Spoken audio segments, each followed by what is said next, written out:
What's going on, everybody, and welcome on in to episode 283 of the Garage Beers podcast, brought to you proudly here on the OBR streaming network, the Orange and Brown Report, Cleveland's oldest and largest Browns independent coverage site. Make sure you get over to the OBR.com and hit subscribe.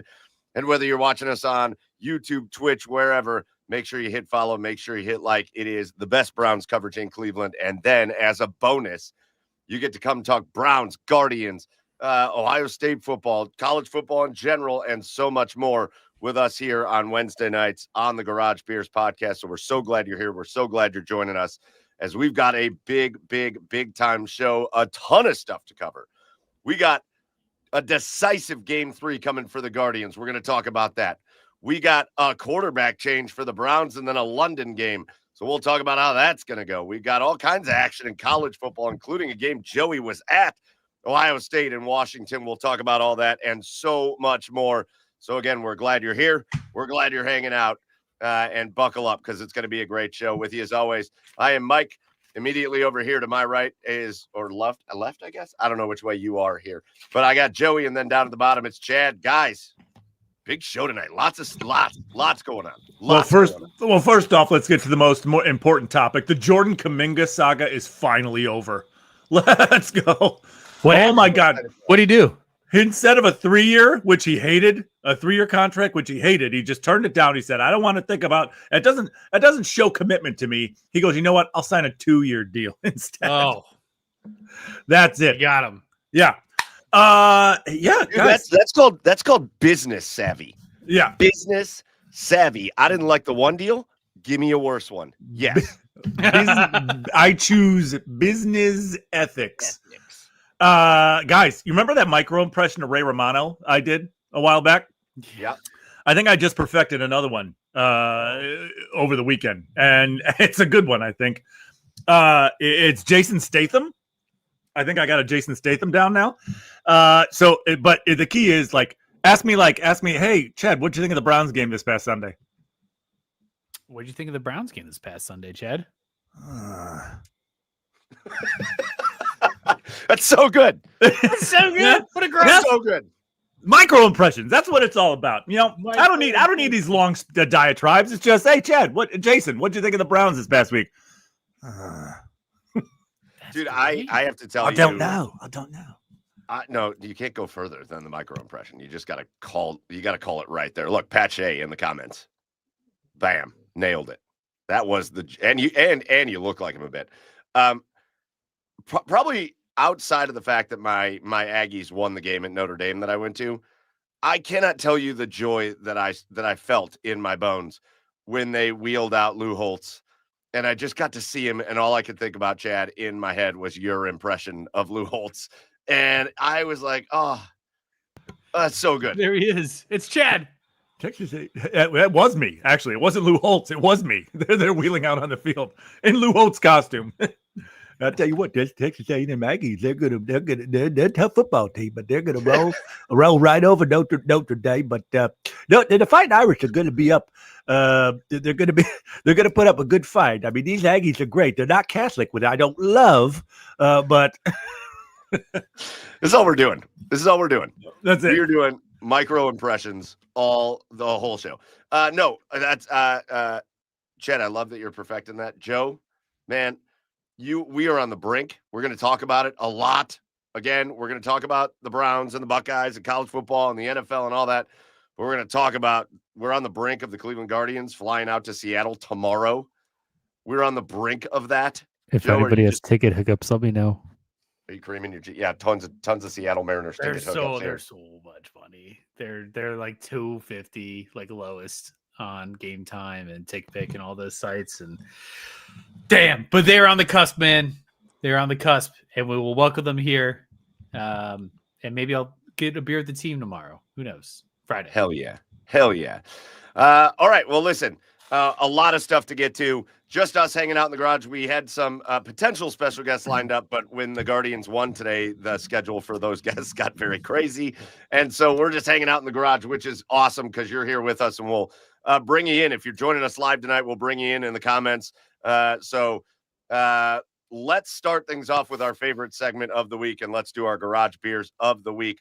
where we send it around and talk about what beers we're drinking here tonight, like our buddy Drew in Brick City, who warmed up with just a handful of Busch Heavy. Like, I love that it's always a handful with Drew. It's never just like a Busch Heavy. It's a handful of Busch Heavy.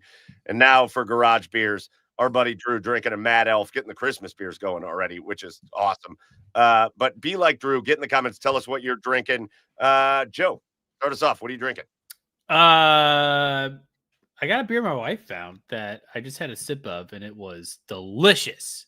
I don't know if this has been on here before, but Speculoos cookie butter beer. The hell? This I feel like this is right up your alley, Mike. Okay. It looks like beer. Tastes like cookie butter.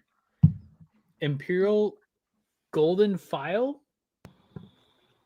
Golden Ale. Ha! Whoa, With, there's toasted those coconut, Golden vanilla File. beans, and natural flavors. Not Golden File, Golden Ale. It's a tough font to read, boys. Kind of like ale, but file. Yeah, Correct. Yeah. but it's You know, it's got a little 9.5%. I don't. and Really apparently go into that's the sweet- Joe's fourth one. Yeah, I don't really go into the sweet beers too often, so here we are. The Golden File You was what want I found. to go outside, watch me kick my ass? All right, cookie butter beer for Joe. That's awesome. Chad, what are you drinking? Boys, I'm going garage drink tonight. I'm going booze. I'm just doing a nice, refreshing mule here in the Copper Cup. A little Tito's, a little Yeah, Barrett's ginger beer, and some lime juice, and I'm good to go, and I'm off and running. Off and running. Let's freaking go. Yeah, we don't discriminate here. We do garage beers. We've had garage wine. Wasn't it? U.S. Olympic legend speed skater Bonnie Blair just came on with like a bottle of wine and just smashed it with us. We do wine. Channing Frye does wines when he comes on with us. We do mixed drinks. So we don't discriminate, like our buddy Chef Brian K in the comments, who's got one, is it a third of a Bud Light, do you think he's saying? Or 1 to 3 Bud Lights, maybe? I don't know what that's going to say. But what I was drawn to is the half gallon of Jim Beam. Attaboy. Attaboy with the half gallon of Jim That's Beam. good. That's called well stocked. Well stocked. That's called a Mississippi Boilermaker. Yeah, hell yeah, it is. I want to know, we've got a name in the comments that I haven't seen, so we're so happy he's here. Philip and Philip wanted to know what's the best Brit beer to support the Browns this week. What's the best British beer to support the Browns? We got to know. Okay. Like a Samuel Smith, like like an old Samuel Smith British beer. I can't say I know British beers that well. The red speckled hen, Nope. right? All right. I know Boddington's Boddington's, fair. is Rolling Rock's not a British beer. No, never mind. Oh, I'm so stupid. By the way, Chef Brian K said, "Oh, the Browns are 1 and 3." He's got a 1 and 3 Bud Light for the Browns, and then a half gallon of Jim Beam. I like the 1 to 3 Bud Lights though. Just kind of, they're available. Yeah, correct. It's I've got 1 to 3, and it's a guessing game. It's anybody's guess. Hey, ask me if I know British beers. Hey, do you know British beers? Oh man, this makes me feel stupid. Newcastle Brown Ale. Oh, Jesus. That's my team. That's my team, Newcastle. Big Great Champions League. They won 4-0 in the Champions League today. That was awesome. Smoked the team that I'd never heard of. All right, bring it around to me. Again, if you're drinking, keep throwing them in the comments. But I decided, I saw this at the grocery store. Thought it looked real interesting. Self-mummification for Masthead. Love Masthead. Nice. Love the brewery downtown Cleveland. Great spot. Good pizza. Good place. Fun name.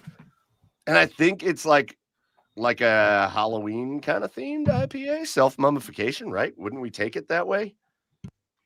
And then when I read it, it's just a lot about testament to the sacrifice we're willing to make in the pursuit of hoppiness. I don't know. It's 8.5%. What kind of sacrifice you making? Yeah, what sacrifice? You're just making beers. Making beer. Sounds great. And there it is. There it is. It's a good one. Not super hazy. Oh, wow. That's like that's really good. It's like a mix of like a West Coast and like a hazy IPA. Damn, what a shame. It sounds like they're bitching about making beer though. No, Masthead's great though. Like They're great. I'm not going to talk Don't- shit about Masthead. You're making sacrifices to make beer. Come on. Yeah, that's fair. That's fair. Just Googled it. Was it Phil? So, I mean, if you're around, Yeah. the best British beer, if you're looking at it, Beavertown Brewery is apparently the best British beer around. Robert Right. Legendary rock singer Robert Plant's son is the head brewmaster and founder of Beaverton. Beaverton Brewery. Steve Plant. Right. No, it's Logan, actually. All right. Yeah, his most popular beer is being the beautiful neck oil. The neck oil? Neck oil. It's both flavorful and refreshing. Yes, it's a full sale. It's like a Heineken of the London area. Neck oil. All right, those are our garage beers of the week. You guys keep telling us what you're drinking tonight in the comments, and let's jump into episode 283 of the Garage Beers podcast. And we're going to start again. We're going to get to the Browns in a bit. We're going to get to college football in a bit. We're going to start with the Cleveland freaking Guardians. Let's just do a catch up first, boys. Let's do a catch up before we get to where we're at right now. Since we spoke last, Wednesday of last week, the Cleveland Guardians, we were on here, we were talking to Steve Phillips. The Guardians were about to win their second game of that series against Detroit to really give themselves a 2-game lead in the division, which they needed because the Guardians, they would go on to finish 2-2 down the stretch. They lost a game to Detroit. They did lose a game to the Rangers, but they would wind up beating the Rangers the last 2 games, including that awesome game. Game 162, where Brian Rocchio just smoked a 3-run homer off the foul pole. Very Francisco Lindor-esque to win this, to win the final game of the season and to officially wrap up I guess they had already wrapped up because Boston beat Detroit, but to officially wrap up history, boys.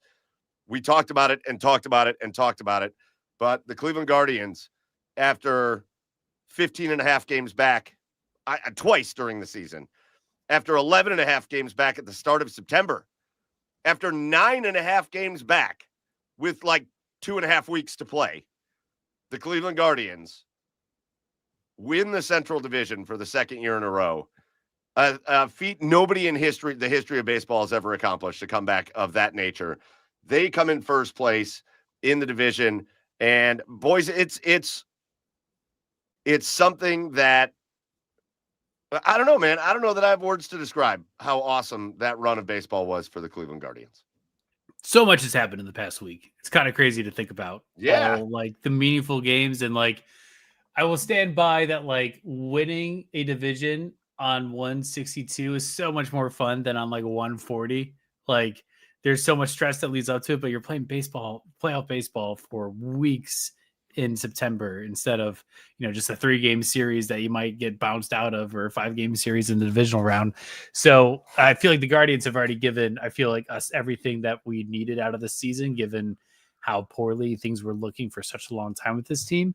But I've never seen a group of guys like so cohesive and with each other and so supportive of each other. And like production comes from literally everybody at the right moment in that lineup. Nobody too much. Nobody's like a consistent producer. But everyone is just stepping up when they need to. And like, it's one of the most fun brands of baseball to watch, minus like 90s Indians. I mean, yeah. If you can't enjoy a 19-7, 20, whatever the record was since September 1st, if you can't enjoy that, then I don't know what to tell you. You probably should just not be a sports fan anymore, right? Or you should just switch allegiances to your teams, because if you don't enjoy winning baseball, regardless of how they do it, then I don't know. You're probably really fun at parties, but but yeah, it's. And I was thinking about this today, right? Like since 1999, right? Since the Browns came back, I don't think, and the Dolan switched to this younger, they went younger, they went cheap, they went prospects, they went this cheaper brand of baseball. But these young guys that they've had throughout the years, there's nobody that has represented the city of Cleveland better. I don't think I would argue that there's nobody who's represented the city of Cleveland better than the Indians/Guardians. Just a bunch of young, hungry baseball players that are just grinders, right? And in a blue collar city like Cleveland, how can you not appreciate that, right? They're just grinders. They fight. There's no egos. You don't hear about these guys in the offseason until they get back for spring training, and then they just put in the work. They just put in the work. Like, what speaks to Cleveland more than what the Indians and Guardians have been over the last 25 years? Nothing. To me, it has been the Guardians / Indians are the best representation, sports representation of this city of Cleveland. Yeah. I think it's a good point. I always kind of hate the conversations comparing the fanhood of Guardians and Browns and Cavs and all that, because it's like they're all Cleveland teams. Why do we have to like throw ourselves in a bucket? And it always drives me nuts when people are like, why do you support the Browns? And I'm like, for the same fucking reason I support the Cavs and the Guardians. What are we talking about here? It's not one or the other, but it's a really good point, Chad. Obviously the Cavs since 2003 were graced with the best player on the planet for a lot of those years. And really, for the majority of the time this century, the Cavs have been a good basketball team, including going into this year, which they're going to be awesome again this year, and I can't wait for it. So they're a team to be proud of, certainly.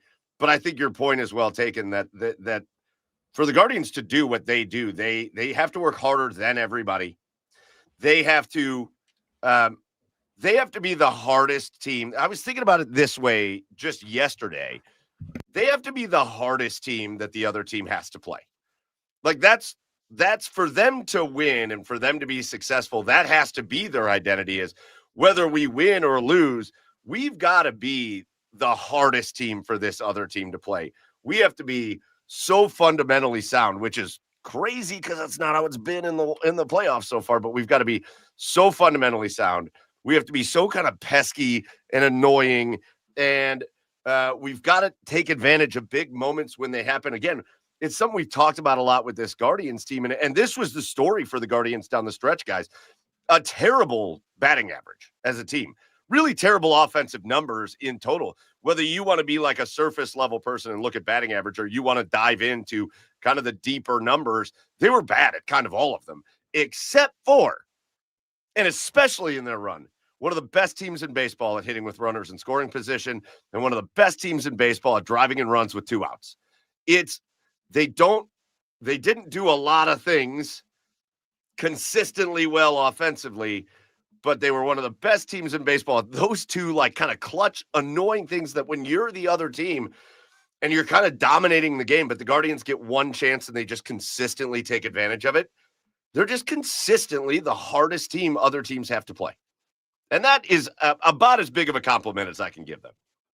And we haven't had that for like years of like productivity with runners in scoring position and taking advantage of situations where we need to manufacture runs. That has not been the story in any of the recent years we've been in the playoffs. And so, yeah, if you're going to be good at something, be good at scoring when the opportunity presents itself. I think that's a great motto to live by. Yeah. Go ahead. Well, especially when you have the pitching that they do, right? Like they shut you down with their pitching and their bullpen, which it's not quite last year, but it's returning to form as it was, just shutting down the Tigers. But it's got to be annoying, right? They shut you down with their pitching, and then you get chance after chance after chance. I mean, look at the game. I know we'll get to it, but look at the game today. Detroit stranded 22 runners on base today. They had so many chances. Right, and especially you look at that 7th inning, between Tim Herron and Evan Gattis, runners on first and third with 1 out, and they retire the side with no run scored. But then all of a sudden, and you think okay, we'll get them next inning, we'll get runners on base next inning, and you think you have a chance, and all of a sudden they just blow up in the 8th. They have one good inning that just blows this game wide open, and it's over then because this bullpen is going to shut you down. It is. When the Guardians are doing this type of things, they are the most annoying team to play in baseball. Yeah, and it's been a blast, and I'm gonna for this run, at least until it's all said and done. I always find it hard to have the discussion about banners and hanging banners that don't ultimately get you to the goal. But what they did this year, like this division banner, I think is maybe the most special one since like 1995 when they hung the banner for their first division title in like 1,000 years. This banner that they're going to hang for this division title next year is such a testament to history, to something that's never been done before. And they were the team that did it. And it was unbelievable. So again, basically the way things turned out, the Guardians win the Central Division. The Reds end up beating the Tigers the last game of the year, which means the Reds play the Yankees and the Tigers play the Guardians in the wild card. And boys, we're 2 games in, tied 1-1. Let's talk about these 2 games yesterday. It was Tarik Skubal, and he was, when you see you're going up against Tarik Skubal, even the Guardians, and even though they've won 2 games that Tarik Skubal has pitched over the last couple weeks, you know that basically your pitcher is going to have to go shot for shot with Skubal, and you're going to have to win that game like 1-0, 2-1. That's how that game's going to have to go. I've seen a lot of really good Tarik Skubal outings, boys. That's the best I've ever seen Tarik Skubal. That was frighteningly that's as good of a pitching performance you're going to see anytime, anywhere. His changeup, like you would see some horrific swings and misses from the righties yesterday, and like I don't know how anyone could even lay off that pitch. Like it is so nasty. It's coming just like his, 97 to 100 mile an hour fastball out of his hand and then drops out left side of the zone just before it crosses home plate. Man, that is he was awesome. Like we talked about him last week. Like you just like can't hate that guy. He's just so good at baseball. He seems like a good dude. Like hate that he pitches for the Tigers, but I got to give kudos to Gavin Williams because every step along the way that Tarik Skubal was good, Gavin Williams was keeping up. He was keeping the team in the game. And like, that's exactly what you needed out of our starter going up against Skubal. And like, we've had the luck on our side 2 out of the past 3 games against Skubal. And obviously, Tuesday didn't fall the way we wanted it to, but like you couldn't ask any more out of Gavin in his performance during that matchup. I mean, make no mistake about it. I mean, the Guardians, I texted you guys this earlier, but the Guardians didn't win these last 2 games because of against Tarik Skubal because of themselves, right? Tarik Skubal doesn't hike that fucking ball between his legs to first. I mean, the game's over. I mean, Tarik Skubal, I mentally punt every game that Tarik Skubal pitches against us. I mean, and I think you could do that for many teams, right? And oh yeah, and I think the reason that he looks so dominant. I mean, he's dominant to begin with, but there aren't many times where he goes 8 2/3, 8 1/3, 8 2/3, right? It's always 6, 7 innings, and he's 9, 10 strikeouts. It's like, okay, that's a typical Tarik Skubal outing. But when he's still going strong and throwing 100 in the 8th inning, like that, and he still has that changeup going, he's unhittable. I mean, frankly, I'm surprised even at 107 pitches that Hinch took him out. And that we even had a chance to add it in the 9th. But yeah, when I don't know, to me, in my mind, he's always unhittable. So like I go into every game Tarik Skubal pitches against us just thinking that we're gonna lose. I know that's loser mentality to think, but you just need one big hit against him, and that just never comes, it seems, against Skubal. So it's just, I don't know. But I kind of expected yesterday, but the Guardians definitely had their chances.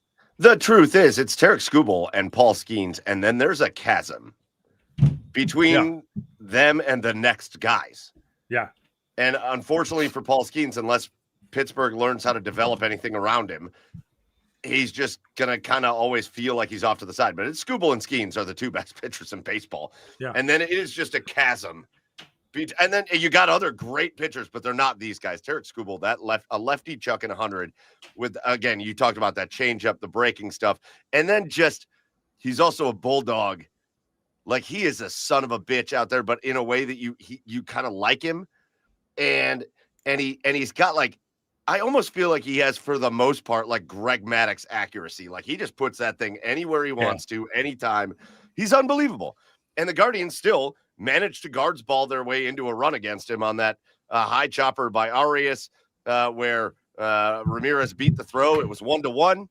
Felt like, okay. I mean, Again, if Skubal leaves the game and you're tied or you're within a run, you feel like, okay, all right, we got a There's chance. a chance. He's got to get him And out of the game.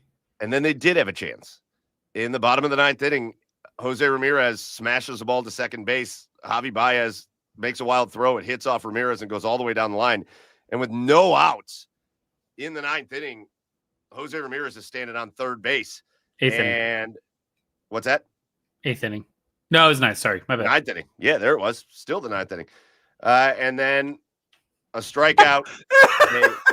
Hey, Joe, what does your beer say again? There he is. I think it's a Slow down, smile. Joe, is what it's saying.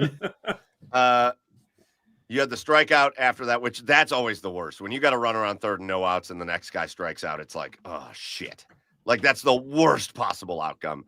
You have Manzardo chopping the ball back to the pitcher, and Jose was going on contact. I don't blame Jose. Everybody's wanted to, like, jump on Jose. I'm like, he's one of the greatest base runners in all of baseball, and he has been for a decade.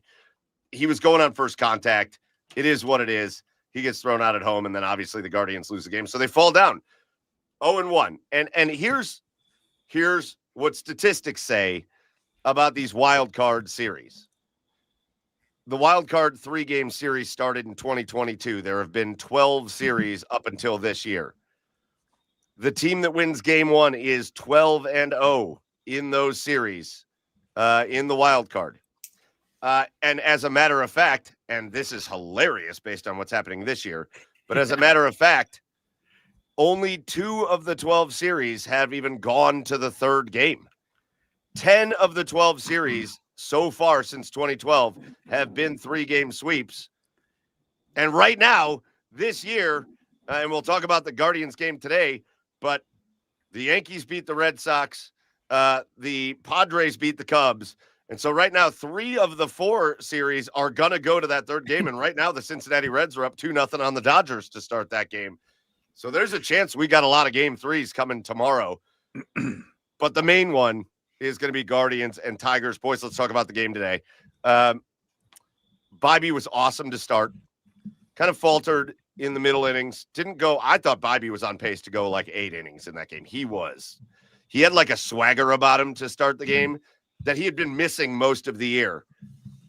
But kind of throughout the course of the game, it kind of left him a little bit. He kind of started to lose his control. He was nitpicking. I love the story Zach Meisel told on the Selby is Godcast, where he and Joey Cantillo had the conversation about the fuck you fastball. Yeah. He was throwing it. He was throwing it to start this game, and then he kind of went away from it, and he was like nitpicking and trying to work his way around things. And again, first inning, you had the Valera homer, and then really the Tigers pitching staff for the next 6.5 innings basically locked down the Guardians. They were basically the way this game went, guys. Every Tigers at bat felt like it took 35 minutes, and every Guardians at bat felt like it took 2 minutes. Yeah. Right? Like that's how this game went. It would be like, whoo, the Guardians worked their way out of trouble. Bibee worked his way out of trouble. The Tigers left more runners stranded. The Guardians are coming up to bat, and then it would just be like, and there's 3 outs, and the Guardians are coming back out into the field. And that is how the game went for the Guardians. Obviously, the big story, though, guys, coming into this game, 3 rookies in the starting lineup, including the Major League Baseball debut for Chase DeLauter. Guys, give me your reaction. When you saw DeLauter, because it kind of felt like it came out of nowhere a little bit when it started to get reported a couple days ago that DeLauter was going to make the postseason roster. When you saw that he was going to make the postseason roster, and then today when you saw him in the starting lineup in center field, what's the reaction there? What's the reaction? It's a Guards ball, baby.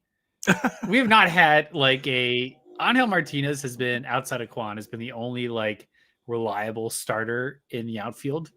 You've had Kafis that's been splitting time at first. You had Nojo, which just don't play this series or this postseason, please. Jonathan Rodriguez, who is a defensive liability. John Kennedy Noel, who's a defensive liability unless he's throwing the ball. Like, there's not like anything solid there. So, like, yeah, if we can bring in somebody that won't be a defensive liability, foreshadowing, but that could be solid in center field or right field. Please go for it. Like, we haven't gotten to this point of the season with our starting, 25-man roster from the beginning of the year. Like, this is all a lot of new blood in this team, and like, just keep it going. If they're feeling good about Chase, then I trust Steven Vogt on that. I loved it. I mean, it's center field kind of threw me off a little bit. Yeah. But I was hopefully expecting him maybe in right field, because Chase doesn't strike me as the kind of guy that with the speed to play center field. But from batting wise, I loved it. You took a chance, right? You need some power. You need some pop in the lineup, right? What do we always talk about? Pitching and home runs are key in the playoffs in baseball. And Chase has a lot of power. He has a lot of power. And if he was able to get a hold of one, with one swing, he could turn the game around. So I loved the risk of it all. Now, when he dropped that ball in the first inning, I was like, maybe this wasn't so good. But the idea of it at first, I got really excited, even with him being a rookie. I mean, he made up for it with the most polarizing play of the game just a couple of minutes later with his throw to third. I forget who was running, but his throw to the third that got challenged by Steven Vogt, and the runner was out at home because they didn't cross home before the tag was applied. Roses and thorns with this performance today. For sure. Like, overall, I think it was very roses. I think there was one thorn, and it was that drop catch in the outfield. And of course, first batter of the game smashes one out to center field. Second batter. Was it the second batter? Whatever it was. Whatever it was. Drills one out to center field, dead ass into the sun. And DeLauder just can't play it in the sun. He loses it a little bit, and then he drops it. I will tell you this: if we can go to that play for a minute again, it was the biggest play of the game. It was the play where the Tigers took. They were about to take the lead. Guardians were up 1-0 after the Valera homer, and then the Tigers on a base hit looked like they were going to score 2 runs, and DeLauder comes up firing to third base on a ground ball up the middle, and he gets the runner at third base. And like you said, Joe, the tag was applied before the runner crossed home plate. So not only is that the third out of the inning, but it wipes off what would have been the go-ahead run in the game. It felt like such a huge moment. And I'm going to be really honest with you guys. I'm going to be really honest. I watched that replay 100 times. I, as a Guardians fan, think they got that so right. If I was a Tigers fan, I'd be fucking pissed. Yeah. I tried to be objective on it. As I watched it, I go, the throw definitely beat him, but I don't know if the tag beat that. I don't think we ever got a really good look on whether that right hand was really on the base or not. Yeah, because you couldn't tell if it was going behind the bag or if it was couching the side of it. Yeah, oh baby, if that happened to the Guardians, I would be livid. It's possible there's another angle. I guess. I will say, and take this as you will, MLB posted images and their electronic rendering of the field of the play. And I feel like they wouldn't do that if they got the call wrong. Maybe there was some other angle that was not seen, but how rare for the MLB to post a close play like that got challenged and overturned. Makes me feel like they probably got it right, but I'm also not convinced looking at the replay. Oh, yeah. It's sports video 101, right? You're never going to show a play that you were dead wrong on. Right. So in this situation, they figured I know working Cavs games and whatnot, if a replay is not in the Cavs' favor, we are not showing it. Correct. But they probably figured they would get some backlash from Tiger fans. So that's probably why they posted it. So that kept it a tie game. And just to go back to Chase DeLauder a minute. Yeah, the drop was bad. Made a couple nice plays in the outfield. It was not an easy day to play the outfield, especially center field, looking dead into the sun. And that wind was howling out there, a 30-mile-an-hour wind coming in from right field. You could tell everybody was having trouble on pop-ups, catching the ball. Jose almost missed one in foul territory because it was blowing away from him. It was difficult out there. But I will say, I think DeLauder overall, all I will say is his ass better be in that lineup tomorrow, because his first at bat for a rookie making his major league debut in the playoffs. And again, Drew brings it up here. 6th rookie to make his MLB debut in the postseason. DeLauder, first ever for the Guardians. DeLauder, that first at bat was the most impressive thing. It was more impressive to me than the throw. So is Because he went up there, he fell behind in the count, and then just worked a walk. And I went, after watching what we watched yesterday, and listen, I love when Big Christmas gets a hold of a baseball. But watching the misery that was Big Christmas yesterday, I don't think he didn't swing at a pitch yesterday. I said it on Twitter. I think it's my favorite tweet of all time. I think if Tarek Skubal tried to pick somebody off at second base, John Kenzie would have swung. Yeah. Like he swung at everything after watching Jonathan Rodriguez just swinging at just reaching, just no patience, not letting anything happen, come to him, anything.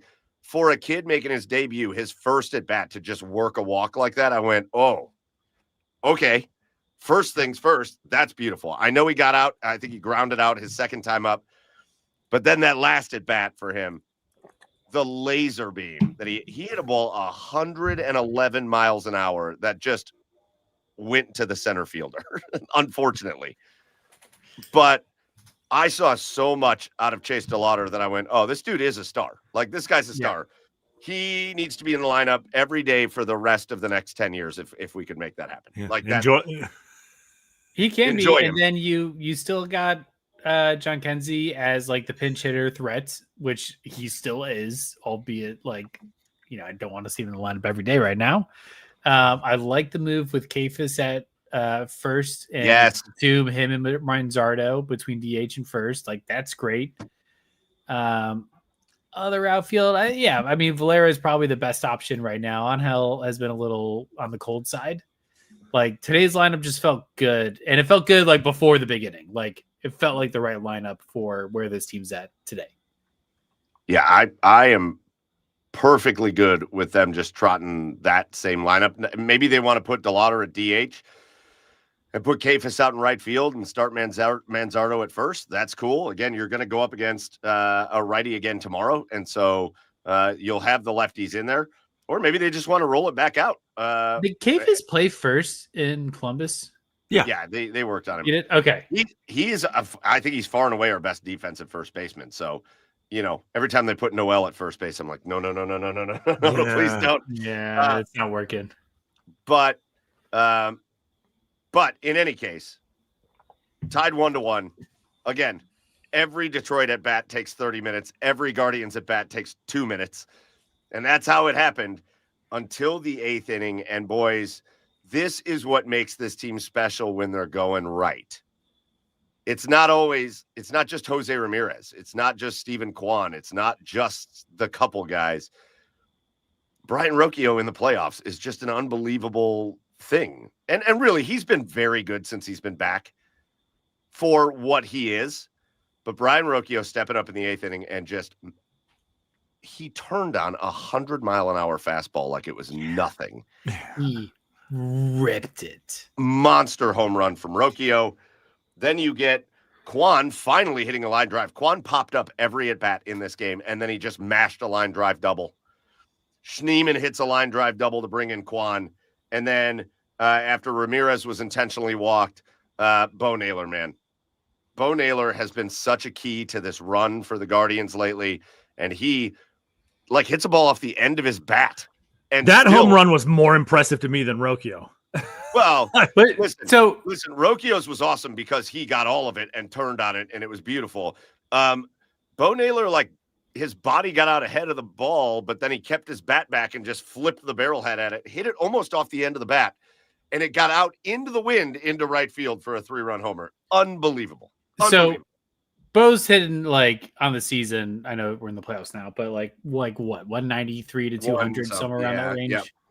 You would say he's better than what that record states, right? Offensively, I would say for a lot of this season he wasn't, but I would say right now, I would say certainly the last month and a half he's been. So he's better than his record states. Correct.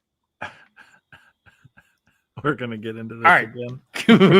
We're gonna get. Just wanted to hear you say that. We're gonna get into this again. That's not. Oh, yeah, right. Like that's Keep going. Fair Keep comparison. going. This is a Keep little going. callback to our Atlanta Braves. conversation Get into it. weeks ago. Get into it right now. So you can be better than what your record states. Get into it. It's a long season, my friend. You can look better than your record states. First of all, a record and a batting average are not the same thing. Exactly the same thing. They're not the same thing. They're not at all the same thing. It's your win rate against hitting the ball. Ooh, I love it, Joe. Keep going. It is a season's worth of things versus how a guy is playing right now. Sure. Yep. It sure is a season's worth of things, just like a win-loss record. No, yeah, but if my win-loss record is bad at the end of a season, I was bad. Was Bo Naylor bad at the end of the season? No, but that's not the same as a win-loss record because Bo Naylor's still playing baseball. Mike, And Bo get Naylor- mad. Get real Bo- mad, Mike. Get mad. And Bo Naylor has gotten better over the course of the season, which a team can do, which is fine. But in the end, their win-loss record determines how good they were on the season. Whereas a player can show improvement to be like, oh, all right, like maybe going into next year, I've got a better player.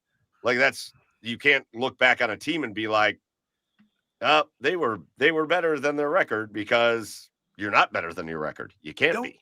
Don't give up, Joe. Don't give up. You can't be. Don't give up.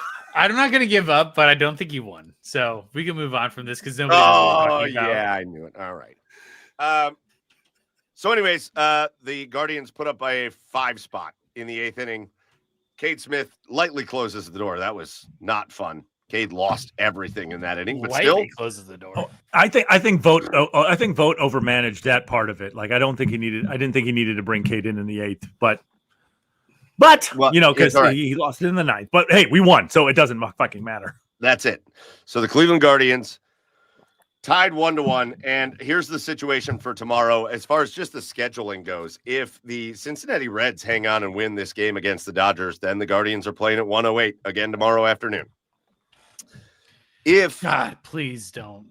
if the Cincinnati Reds lose to the Dodgers and the Dodgers finish up that series and go on to play the Phillies, then the Guardians will play at 3:08 and they'll just kind of push all the games back an hour just to get everything into like primetime mode. So that's at least the option for the Guardians at this point is either 3:08 or 1:08. That's when they're going to play tomorrow.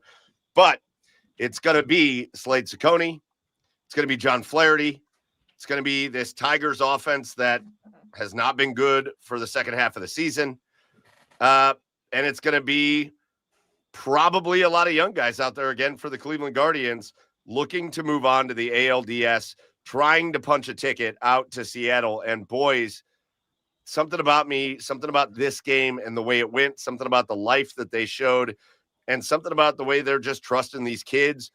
I think it's going to rejuvenate kind of everything. I think Stephen Kwan's going to get rejuvenated because he hasn't been very good lately.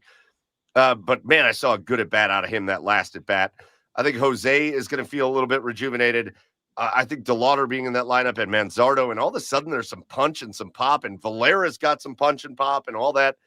And boys, I think at the end of the day tomorrow, I think we're talking about the Guardians going out to Seattle. But I want to talk. But I want to talk about this real quick. I want to bring up one thing. Hey. I think you guys tell me if I'm off base. Maybe I'm being emotional about it. But this game tomorrow matters a lot. Not just for the sake of the fact that if you lose, you go home, and if you win, you move on. Because obviously that is already, it doesn't need to be said. But it also matters, and you can say you don't care, but you will care eventually. It also matters that you have the opportunity to take the final say away from the Detroit Tigers. Because no matter what happens, we will be able to move on forever. And we should. I'm not saying we shouldn't. We should always celebrate the accomplishment that was the AL Central Division Championship in 2025 for the Cleveland Guardians, because it was historic and no team's ever done it the way they did it. But if they lose to the Tigers, then the Tigers, Detroit, they're always going to be able to say, yeah, but who got the last laugh? Who won in the playoffs? Who knocked you out of the playoffs? When it mattered the most, you can hang your division banner, but we went to the ALDS. I don't want them I don't want them to have that. I don't want them to be able to always come back and say, yeah, but. And I think, honestly, I think if the Guardians beat the Tigers tomorrow, which I think they are going to do, I honestly feel like we should all get an ownership stake in the Tigers. Like that will be as big of an ownership move for one team over the other as you're possibly going to get. I think there's just so much riding on this game. And obviously it starts with moving on in the postseason, but it also just with everything they've accomplished, it just validates it if they win this game tomorrow.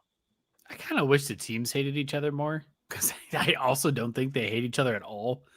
Maybe they're sick of playing each other so much, but like this is like the ultimate. This is one of the most ultimate like Ohio versus Michigan like battles you could have. Like it's a grudge match. It is an absolute grudge match. This is pure bragging rights. This is like the bookend to the storybook of this comeback. And like it lessens the significance of the comeback if they do not win tomorrow. And I totally agree. I think like this is obviously a must-win game, no shit. But like this is like a must-win for pride purposes above just going to the ALDS. I totally disagree. Like I don't think. I mean, listen, are the Tigers going to go win the World Series? Doesn't matter though if they can say they knocked the Guardians out of the playoffs. Are the Tigers going to win the American League Championship Series? Well, I'll even go less than that. They won't. Are they going to win the American League? No. What banner are they going to hang if they lose in the ALDS next week? But it doesn't matter because they would still have the ability to be like, yeah, but you didn't move on, we did. Yeah, but you, Mike, how many times have you complained and bitched and moaned and yelled about this on this podcast about, yeah, you won nothing. You won absolutely nothing. It's not about what the Tigers win, though. It's Chad. This isn't the discussion. It's not about the Tigers winning the World Series.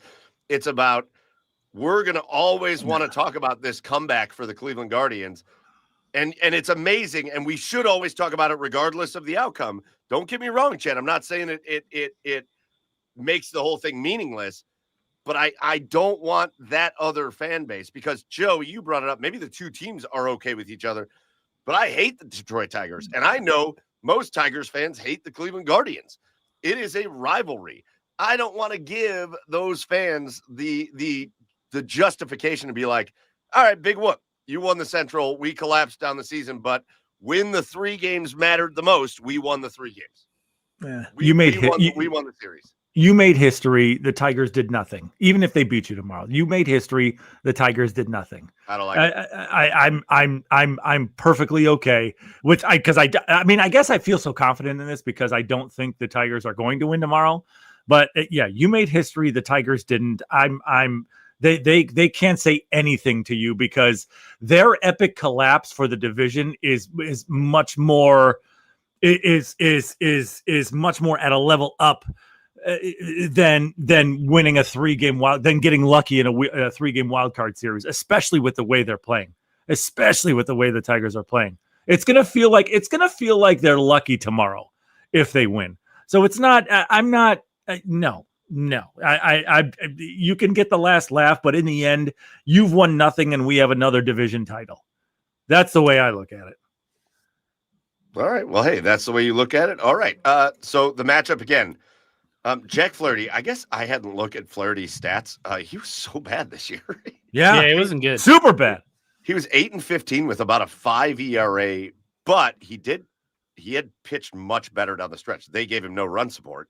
So he lost a lot of games that he pitched well, including against the Guardians. He's pitched very well the last couple times they've played each other. But it's Jack Flaherty against Slade Cecconi, and Slade Cecconi has been either rock solid dominant or hideously bad. And that has been the story of Slade Cecconi. I think he's been more good than bad all year. But the Guardians are going to need very good Slade Cecconi tomorrow, and they're going to need their offense to come out and make Jack Flaherty look like the Jack Flaherty that lost double the amount of games that he won this year. In Cleveland tomorrow, one game for everything. Boys, how do you see it going? Give your prediction for tomorrow's game. You know, I with think the, it's going to oh, be go a ahead. short leash on all the starters tomorrow. I think Slade maybe goes 3 innings tops. At like tops, like he'd be gone in the third. I think that this is going to come down to a wild finish. Like it's not going to be without drama tomorrow. I think there's going to be a little more offense than what we've seen in the past couple games. And I think the Guards win 5-3. Yeah, normally with Slade Ciccone on the mound, like, you know, I would be a little scared because he has been so up and down. But for the fortunate thing for the Guardians is you're playing an offense that's like not even slightly, but has been like way more inept than you've been down the stretch over this run. So it's an offense that just cannot bring runners in from scoring position. So I think Slade is good enough. Yeah, like you said, Joey, maybe 3, 4, 5 innings max. Like I don't see him doing more than that. And then the rest, and then this bullpen is I feel like is just going to shut this shut this rest of this Tigers lineup down as they've done for the last month. Yeah, and I think the Guardians do just enough. You know, I think it's a 3-1, 3-2, 4-2 Guardians win tomorrow. I think the Guardians started something today that they're going to continue tomorrow, and I don't know if they're going to be able to continue it in Seattle, but I think the Guardians are going to jump on Flaherty early. Jack Flaherty, not a great postseason performer. He's been in a bunch of postseason games, 2-5 over his career, a 5.5 ERA in his postseason performances. Jack Flaherty tends to not pitch very well in the postseason. Doesn't mean he won't pitch well tomorrow, but I think the Cleveland Guardians are just going to continue the run they went on yesterday. I hope they trot out a very similar lineup. I want to see Kefis out there. I want to see DeLauder out there. I want to see Manzardo out there. I want to see these guys out there. And I think, again, it's going to start early. I think the Guardians are going to jump out to a lead. I think they're going to win the game like 7-2. That's where I think this game is going for the Cleveland Guardians because I think they are going to get the offense moving a little bit more tomorrow. And I think they're punching their ticket. And I think they're leaving immediately after the game. That's what Jim Rosenhaus told me today. They leave the minute the game's over and they go to the airport to get on a plane to Seattle. And I think we're going to have it. And then I think we're going to have a very fun conversation. We may even need to do like an emergency, like 20-minute episode on Guards Seattle. Yeah, because we would, if we go to the DS, we're not going to broadcast until if there's a game 5. Right. Correct. No. First game would be Saturday. Oh no, it'd be game 4. The night of game 4, it would be. Yeah. All right. Which is so optional. Yeah. Yeah. I this has been awesome. And the Guardians, no matter what, the Guardians are going to be the first team that play tomorrow, the Guardians and the Tigers. So no matter what else happens, if the Guardians beat the Tigers this year in this game, they'll be the first team in the wild card era to lose game 1 and win the series. And I love that too. Let's just keep making history with this Guardians team. And I absolutely think they're going to do it. So awesome stuff, big time stuff. We'll find out again. The Reds still beating the Dodgers. So again, if that happens, if the Reds win tonight, the Guardians will be back on at 108 tomorrow. If the Reds lose, it'll be Guardians and the Detroit Tigers at 308 tomorrow. And yeah, it's awesome. This is awesome. All right, boys, let's go into really quickly. Let's just do a very quick, like 5-minute breakdown of the rest of the MLB playoffs based on how we're watching them, guys. So again, on the American League side, the top 2 seeds, the Toronto Blue Jays are the 1 seed. Seattle Mariners are the 2 seed. Those are the teams with the byes. The other division series in the AL, New York and Boston. Boston went to New York and got a big win yesterday, but New York bounced back and got a big win tonight. So Boston and New York, it's one of the few series where I don't like the just 3 home games for the wild card team. Because I feel like when Boston and New York play, you got to have a game at Fenway. Like you got to have one game at Fenway. But, man, Boston played well to get into the playoffs. New York's been one of the hottest teams lately with the Guardians. I don't know. Just your thoughts on that series and how that's gone and what you expect tomorrow. Man, I think if Scooball didn't pitch how he did on Tuesday, I would have said Crochet's performance on Tuesday was like the best pitching performance I've ever seen. Like he was a man on a mission, just mowing down the Yankees. The Yankees are a liability to only themselves. Like they're the only team that can get in their own way. I think they can beat any team in this playoff. But I think that if they are not sound and fundamental on defense, which they looked actually pretty good today. Yeah. That's going to be what wins or lose them in the game tomorrow. But I think the Yankees are ultimately going to pull out on top in that series. Yeah, I mean, I just kind of go harken back to what Steve Phillips said, right? You just at any moment you can wait for that Yankees to get that big knock just to turn the game around, and it's I don't know. Now that they've tied the series, I just feel like I just have that feeling tomorrow that it's going to be a close game all the way through. Then in like the 7th or 8th inning, like Judge or Stanton or Grisham or someone's going to get a big 3-run bomb to blow the game wide open in the 7th or in the late innings. And then pull away. But Boston is scrappy. That Rafaela is a player. He is. I mean, he hit one to the warning track tonight that almost went out to end the game. So they are scrappy. I don't count Boston out, but this has all the makings of like a late inning heroic like home run from the Yankees. Yeah, I agree with you. I think the Yankees probably move on. I think they're a little deeper in the pitching staff than Boston is, even though Crochet is amazing at the top of that line or at the top of that rotation.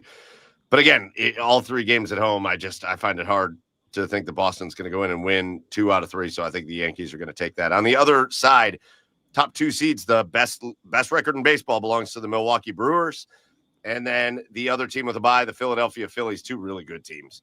Now, the Brewers have been awesome all year. The Phillies, though, so good.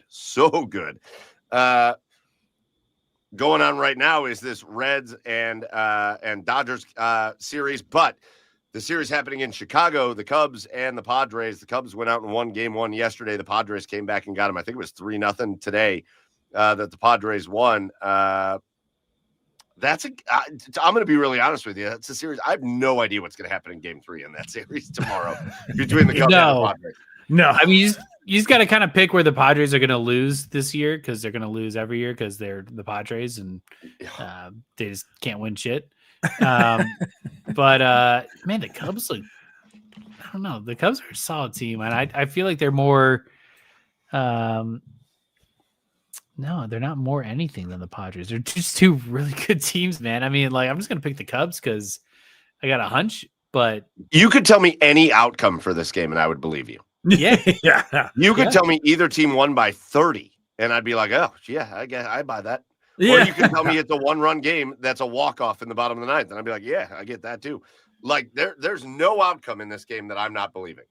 Yeah. Like, do you have a coin? Because I want to flip it right now because that's who I'd pick. It's very similar teams, both with star talent on them, both with similar bullpens, these teams are the same. So it's just going to be a battle till the end. I'm going to pick the Cubs because I want to see the winner of that series is going to go play Milwaukee. And there's just going to be a natural rivalry between 2 teams that are only separated by like 90 miles. And they're in the same division like the Guardians and the Tigers. And I'd rather watch that series than the Padres and the Brewers. Like, frankly, I'd just rather watch the bad blood between the Cubs and the Brewers. Sweep them. The Brewers will sweep them. So I'm going to pick the Cubs. But again, you could tell me anything there, and I would buy it. Right now, the LA Dodgers are trailing the Cincinnati Reds 2-1. Reds took an early lead. Dodgers feel like they're just chipping back into it. But just what do you think is going to happen in the series, guys? I think the Dodgers are going to take this. They're just kind of toying with the Reds. Yeah. They're just kind of playing with their kill right now. It'll be like 2 innings, and it's going to be 5-2 Dodgers. Yeah, I mean, the Dodgers have been figuring out, especially towards the end of the season here, and that there's just too mumuch star power for the Reds to hang on. So, I mean, even if the Reds win tonight, I think the Dodgers take Game 3. So, I think the Dodgers will take this. I feel pretty comfortable saying that I think the Guardians are going to be playing at 3:08 tomorrow. I think the Dodgers are going to wrap this series up tonight, even though the Reds got off to a good start. And listen, shout out to the Reds. Good for them. We'll get to their situation in a minute. But I do think the Dodgers will move on. And what a freaking! I was talking to my buddy. I got a buddy that's a big Philly guy, one of my favorite people. And I said, what a motherfuck of a consolation prize. You wrap up the 2 seed as the Phillies, and your prize is going to be the Dodgers. Shit. And the Phillies, I think the Phillies are a better team, but like the Dodgers very easily could go win the World Series again this year. I don't think anybody doubts that. So yeah, again, it's going to be really interesting. And by the time we do this next week, we're going to be well into the division series, and hopefully we're going to be talking about the Guardians and the Seattle Mariners, and a very tall task for the Cleveland Guardians, because that is a bear of a Seattle Mariners team. They pitch well, they hit well. Obviously, Josh Naylor has been such a stud for them, but then adding Eugenio Suarez and Julio Rodriguez out there in center field, and I mean, they are and I didn't even bring up Cal Raleigh and his 60 home runs from the catcher spot. They're an absolute bear. But you know what? Team of destiny. Team of destiny. I don't know if they're ready for guards ball. I don't know if they're ready for guards. You know what beats a good offense? Good pitching. Guards ball. Right. Guards ball and good pitching. God's plan. Guards ball. All right, that's going to do it for baseball talk. Let's go into our middle segment of the week here, and let's do our asshole of the week, where we just call somebody, something, a group, an organization, whatever out, or just an individual person for just being an asshole this last week. So, boys, I think you have both been like tandem talking about an asshole of the week this week. So why don't you guys lead us off with the asshole of the week? Do you want to start, Chad? I mean, I have 2, so you can take. Right. I mean, you can take the one we were talking about. The motherfucking MLB man with these 10:05 PST starts for 2 consecutive games in the middle of the week. There's no reason. This was my asshole of the week last year. This is a repeat asshole of the week. There's no reason this needs to happen. The NFL does games in tandem. Yes. The NBA does games in tandem. Yes. Starting at primetime slots. Why are we doing games in the daytime? When sun's a factor? Sun's not a factor in the postseason. Come on. Why is sun a factor in the postseason? There should be We're 2 past 405 damn games. it. There should be 2 405 games and 2 705 games. Yeah, or stagger them. Do 405 and 430 that like gets you off or whatever. Just figure it out. Don't do these day games. Everyone's working. Yeah. Chad, And I know- also, from the stadium perspective, that takes away from people getting there on time. Kids are in school now. People are working. And so it's like, you got to take a half day to go to the game, and you get there in the second inning now. And it's just not playoff baseball. I was going to do a follow-up to this because I knew you guys were going to talk about it. But the people that are like calling out Cleveland for being like, oh, there's some empty seats in the upper deck. Don't be an asshole. The You have game's a at game 1 at 1 o'clock. o'clock. I got to work, man. Like, I can't just go to the game. We just Like, found out about this Sunday. Yeah, right. That's the other thing. Like, the game, Right. you just found out about it.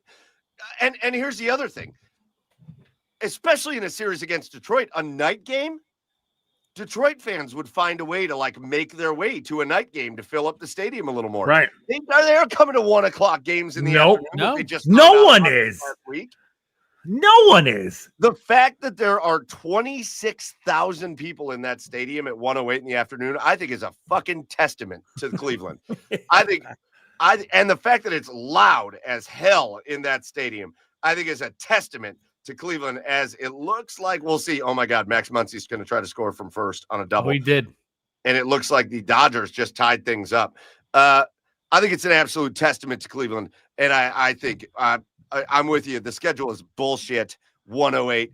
The only thing I like about 108 is that like I know whether my night is ruined or not by 4 o'clock. I know early. I And I haven't do even had my appreciate coffee. that. Look, I'll put up for it for Browns games because it's the weekend, and it's the weekend. I'm not working. Midday, like I got meetings, like literally the Rocchio home run. I was like in mid conversation with somebody, and I was like crying on the inside, but like trying to talk to this person still. Like it's just like What do you want me to do? What do you want me to do? Be, What do you want me to be do? sure I you gotta turn work. in your TPS report. What was that, Joe? I'm crying. This is the best meeting And now I've ever I been gotta in. wear the same shirt again tomorrow. Like it's just, everyone's gonna know I'm wearing the same shirt again. It's, it's whatever. Fine. Did you guys ever just update teams and you just get emotional? Put your shit in Salesforce. Pretty much, yeah. That's how the conversations go. I'm just so happy. Oh God. I'm just so happy. We had a Oh. great first quarter. Oh God, I love it. All right. Go ahead, Chad. Who's yours? Ryder Cup fans. Mhm. Oh, come on. Yes. What the fuck? Yeah, like what? Like it's. I understand Ryder Cup is usually like loose, like a looser atmosphere in golf, and you guys like you talk shit to the golfers, but like throwing beers at people's like Europeans' families and like Wives and kids and shit. wives and kids, and like it's just that's being an ass. That's taking it too far and being an asshole. So Ryder Cup fans. Leave it to like the football fan atmosphere, because that it is the most fun thing about the Ryder Cup is like there's the Dodgers lead. It is the most fun thing about the Ryder Cup is that it is not, it doesn't have the same stiff PGA tour. Everybody has to be quiet. Everybody has to. It's fun that like when the golfers make a big putt, they go ballistic and they try to rile the crowd up. It's fun that there's chants and cheers and all that. But leave it to like the drunk ass football crowd in America to like just take it too far. Right. Don't take it too far. Just it's cool to just like be part of the fun of it without going crazy. I agree with this 100%. 100%. Yeah. Man, I had things that I wanted. I had a lot of stuff that I was going to throw out there, but I think I'm going to leave it to one, and I think I'm going to call out the New York Mets for being the asshole of the week. Because you could talk about the historic collapse of the Detroit Tigers and how they had a 15.5 game lead in the division and they lost it, and the Guardians run and all that stuff. But two things. One, in order to surpass the Detroit Tigers, the Guardians had to play the best of any team in baseball, basically. They had to absolutely go off the last month of the season to make it to where they made it. And yes, the Tigers also had to collapse, but they still made the playoffs. They're still playing meaningful baseball. This situation, the New York Mets around the All-Star break had the best record in baseball. They were clear. They were running away. Juan Soto on the team now, and not a very good pitching staff, but still just like Pete Alonso and Francisco Lindor and Soto, and like they just have a lineup, man. And not only did they go from around the All-Star break from having the best record in baseball to not making the playoffs, but over that span, obviously multiple teams surpassed them, the Phillies and all that. But like the Cincinnati Reds made the playoffs just ahead of the New York Mets, and the Cincinnati Reds were 40-40 down the stretch, the back half of the year. Yeah. They 500'd their way into the playoffs. It wasn't like the Guardians that had to go on like this historic run where for 20 consecutive games, the pitchers didn't give up more than 2 earned runs. And like, it wasn't that. It was the Reds played kind of shitty. 500 baseball. Yeah. And they overtook the team that had the best record in baseball when that stretch started. The Mets collapse, I think, personally, is worse than what we saw out of the Detroit Tigers. That going from where they were to just not making the playoffs and having a team not really even have to play all that well to pass you, nah, that is disgusting. And the New York Mets, with the highest payroll in baseball, should be fucking embarrassed. Embarrassed. Oh, damn. What? I thought Shohei was about to go yard. Oh, yeah, he just turned on one. But Yeah, they should be embarrassed. I mean, it's crazy to see teams like you can put the Mets and the Dodgers in the same category of just like spending so much money on talent. You have one team that just completely gels and clicks and is just unreal. Then you have the Mets, where it's just and then like there's the Mets.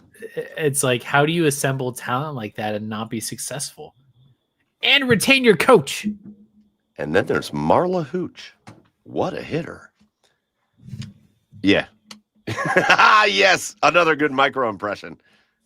Really solid. Chad does a great Marla Hooch.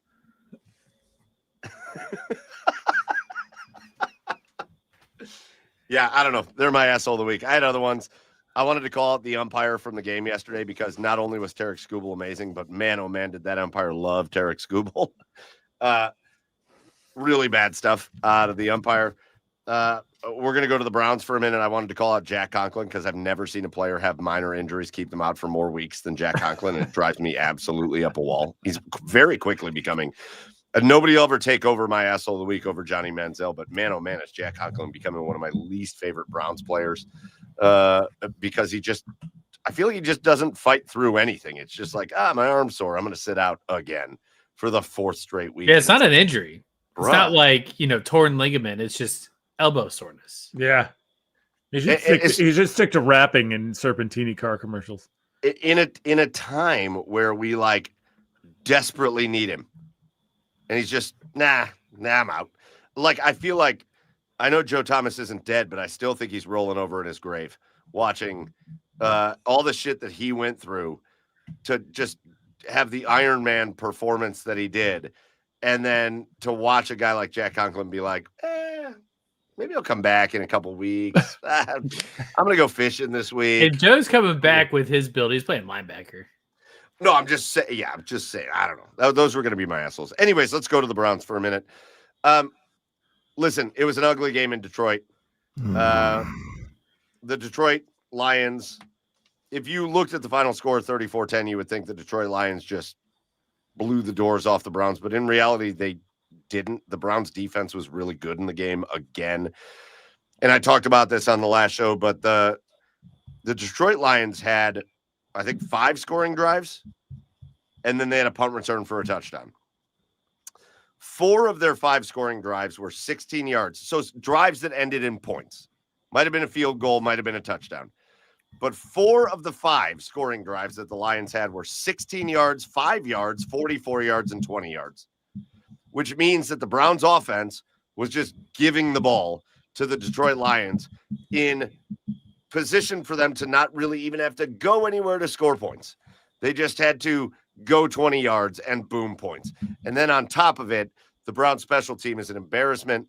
They give up a punt return for a touchdown. And again, I think the Browns defense was really good. They didn't really allow anybody to go off in the game, but Detroit didn't have to work for that win, 34-10. And the only thing, now I'm convinced of this, guys, the only thing that can stop the Cleveland Browns defense is the Cleveland Browns offense. A disgusting display of one side of the football just sabotaging the other. And that's what happened in Detroit. Nobody picked the Browns to beat Detroit. Nobody thought the Browns were going to beat Detroit. Detroit is a better football team than the Browns. But man, oh man, when your offense is just going to sabotage your defense, it doesn't even make it fun. It wasn't fun to watch. There was nothing fun to watch about that game. Nothing. No. And it's just kind of the same old story of just, Joe Flacco having about half a second to make a decision in the pocket and then usually making the wrong decision. Quinshawn looked great again. It's just like nothing like really to write home about how they played on that side of the ball. You know what's really interesting is they track that stat. They track average time to throw for a quarterback, and Joe Flacco is not in the bottom half of the league in that. Really? Like, he's not. It's not to say the Browns' offensive line's been good. It hasn't. But Joe has had a little time. And man, is he not seeing the field. Like, it just is what it is. He's not seeing the field. This is Indianapolis Colts / New York Jets version of Joe Flacco. This is not 2023 Browns Joe Flacco. What do Thad Lewis, PJ Walker, Deshaun Kaiser, Luke McCown, Cody Kessler, Doug Peterson, Jake Delhomme, Brady Quinn, Robert Griffin III, Nick Mullins, Tyrod Taylor, Jason Campbell, Charlie Fry, and Brandon Whedon have in common? They all played quarterback for the Browns. They're all quarterbacks I would rather have than what Joe Flacco was doing out there. Whoa, you throw Deshaun Kaiser in there? Yeah. Hell yeah. I would. Yeah. I mean, the guy, he can't move anymore. He can't, he's just making poor decisions. He's panicking. He's like the gunslinger Joe. Like nothing was working at all. And then to have him like moving out of the pocket, pretending like he doesn't have like 4 grand pianos on his back is insane to me. Yeah, there was just no competent operation of the offense going on at all with Joe Flacco at the helm. So it was 100% time for a change at quarterback. Yeah. So yeah. Listen, I don't want to be the I told you so guy, but I made a video about this when they signed Joe Flacco. I wasn't happy when they signed Joe Flacco. You weren't going to get Flacco magic back. It wasn't going to happen. You got the right guy at the right time in the right position who didn't even play as well as people are going to remember him playing. Yeah. But people are going to remember him playing well in 2013. And I thought, man, at least we have that fun memory that we can look back on. Now we're going to look back and be like, oh God, it was good. It wasn't great. It wasn't good. So the Cleveland Browns lose to the Lions, which in and of itself I'm not mad about. Like of the first 4 games, it was the number 1 game. If you told me to rank the first 4 games of games I thought they would lose, the Flacco or the Lions game would be the game that I would have put at number 1 of like, yeah, they're definitely going to lose on the road in Detroit to the Detroit Lions. I think most teams could say that. So I'm not in and of itself, I'm not mad about the loss. But the way that they did it, the way that they didn't make Detroit work for that win. No. I mean, the defense did what they could, but like, again, when Detroit's starting at the 5, there's not a lot you can do as a defense to try to stop that. Offensively, it's just so disjointed and so bad that the Browns did what they did. And that is they have benched Joe Flacco, and Dylan Gabriel is now officially the starting quarterback of the Cleveland Browns. And I'm going to tell you something. I'm going to let the optimistic side of me. I don't know if Dylan Gabriel is going to be any good. I have no idea. He's a 3rd-round quarterback. He's not the biggest dude in the world. He's got a ton of college experience at 3 different big college programs. But I'm going to let myself fall into the fact that, God, one of these times, one of these young guys has to hit. It's the goddamn law of averages that one of these young guys is going to have to hit at some point. I don't know if it's going to be Gabriel. I don't know if it's going to be Shedeur Sanders. I don't know if it's going to be the quarterback they draft in the 1st round next year. But one of these times, it's physically, mentally, emotionally, it is statistically impossible to just never find one. Can we just not judge that based off of Sunday's game? I agree. Because that Vikings defense is gonna run circles around Dylan Gabriel. They're a really good defense. They're a really good defense. They're really good. What's their defensive coordinator's name? That's Brian Flores. Brian Flores. That's like 6-0 against rookie quarterbacks as a defensive coordinator. Like, it's going to be tricky for Dylan, I think.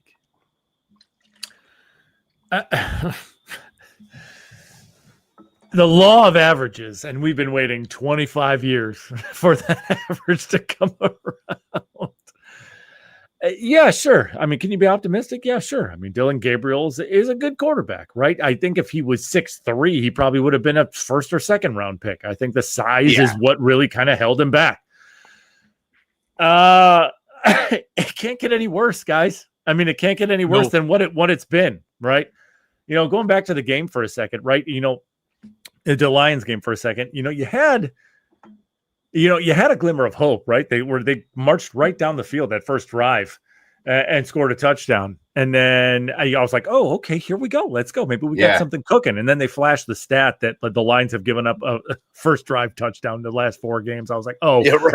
so that's just a thing they do. And then they proceeded to shut down the Browns the rest of the game. Yeah, is Dylan Gabriel going to be good? I don't know. I think so. I mean, if I'm going off of what you saw in college, certainly there's hope. Right? Certainly there's the reason to be optimistic. Will he do it against a really good Vikings defense? I don't know. I mean, and remember, the Vikings are over there. They're already on London time, so they're going to be. They're used to it, ready for it. Adjusted to the time. I mean, that's a big thing. I'd rather die than listen to this argument ever again. Hey, listen, but it's a big thing. The Browns win tonight. They're going to be fine. The best thing I can say, and the most the pessimistic side of me goes, well, at least they're going to lose before lunchtime over here. That's the thing. So I don't know what to expect from Dylan. I'm hoping for the best, but I have no idea what's going to come of this. I would rather gouge my own eyeballs out than listen to somebody make an excuse about the goddamn time zone again. That's what these guys do, and it's what they've done in college, and it's what they've done in the pros, and it's what they travel. They go to different time zones they play. Time zones are not an excuse. The Browns left today. They're going to be over there. Then why do people make the argument that it's so hard to go to the West Coast too? They're wrong. Good teams win on the look at it. The numbers bear it out. Good teams win on the West Coast, and good teams from the West Coast win on the East Coast. It is fucking stupid. Frankly, I think it's because there's more teams on the East Coast, which means there's more bad teams on the East Coast. And so it looks like the record is worse going that way. It's not the case. It's not the case. It's not that the West Coast is some fortress of, oh, we can't go out there because my sleep patterns are going to be thrown off. It's nonsense. It's nonsense. The Browns are going to be fine. I don't know if they're going to win or not, but if you're going to use the time zones as an excuse, you can keep that shit out of my face. I'm not buying it. It makes no sense. I don't believe it. The time zones are not affecting these guys.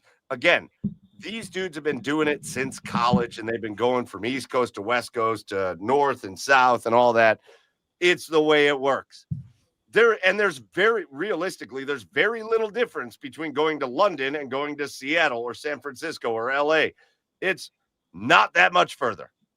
So, like, if we're going to start using that, I just can't. If the Browns lose and I start seeing people going, oh, but the time zone, kiss my ass.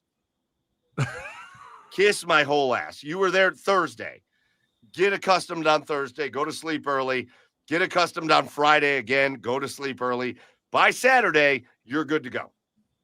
Yeah, you say that like it's just such an easy thing, Mike. It is. They're not going to China either. It's not a 17-hour time difference. All right. It is easy. I don't want to hear it. I don't want to hear it. I don't think you've actually looked up the numbers to this, so I'm researching this right now.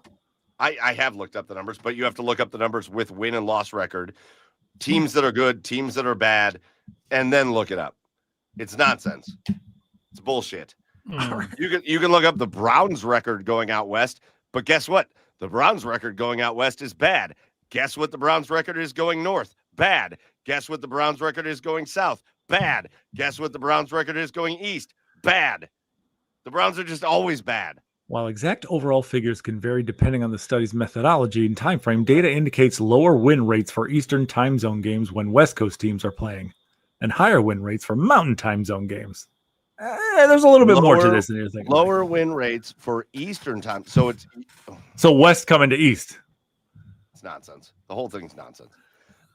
Just saying. But again, the West Coast teams play more games in the East. Like, they have to come East a lot more than East teams have to go West because there's more teams. There's so many variables that people don't play into it. It's nonsense. Again, if the Browns win, great. If they lose, it's not because of the time zone. It has nothing to do. Oh, yeah. No. I'm not. Well, but it's another thing. I'm not pinning that on like the whole winning or losing thing on the time zone. No, it's another thing I saw people say, oh, I can't believe they're making this change with the rookie quarterback going overseas. Shut up. He played at Oregon. He's used to this. Like, the dude is used to this. Leave it alone. If he's going to be good, he's going to be good. I agree with the conversation of the Minnesota Vikings defense. They're really good. But I think this is a very real opportunity for the Browns defensively to Cleveland Browns the Minnesota Vikings. Oh, yeah. Carson Wentz and a torn up Vikings offensive line. Like, that Vikings offensive line, what do they have, 3 starters out on the offensive line? Yeah, they're banged up front. If there's, I very much trust Denzel Ward to go ahead and shadow Justin Jefferson. Sure, Justin will get a catch here. He'll get his catches in the game, but there's really nothing else on that Minnesota offense that scares me at all. I honestly think the Cleveland Browns are going to put the offense in a position the way that the Detroit Lions put their offense in a position against the Browns this last week, for the Browns to just go on kind of short, easy drives to score points. I think whoever wins the turnover battle is going to win this game, because it's going to be 2 not great offenses, and whoever is getting the better field position, the more rest on defense, the more turnovers, like, that team is going to win. Less turnovers. Yeah, I think I agree with Joe. I think Carson Wentz is a turnover machine. Yes. I don't know. I mean, especially based on how well Detroit ran the football against the Browns this past week. I don't know. But granted, yes, they do have 3 injured offensive linemen along that front. So it's probably going to be a little easier for the Browns defense. But yeah, I don't know. I wish I had something to go off of with Dillon Gabriel, because I think I'll be able to make my prediction a little bit easier. But yeah, I think the Browns defense is going to come away with a bunch of turnovers and is going to give this offense a bunch of short fields. And I mean, I know one thing, and I'm going to blindly trust Dillon Gabriel to score touchdowns more than I do what Joe Flacco was doing. So fair. Yeah, I think the Browns. I think it's going to be low scoring again, but I think the Browns can win this one. I think the Browns can win this game in like a 17-14 type of game. Yeah, I think the Browns are going to put up their highest scoring total of the season. I think I agree with you as far as Carson Wentz is just going to be prone to turnovers, but I also don't. The Lions, Jahmyr Gibbs ran for 6 yards a carry. He only ran the ball 15 times. Pretty good ratio. It is, but I also think the Lions are the best rushing team, maybe in the NFL outside of the Ravens. I think they're right there with them. But David Montgomery ran the ball 9 times for 12 yards.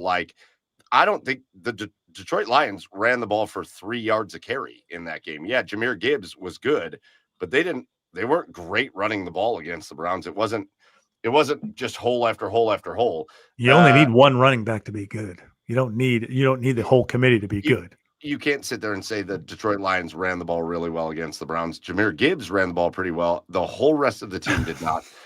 And they had more carries.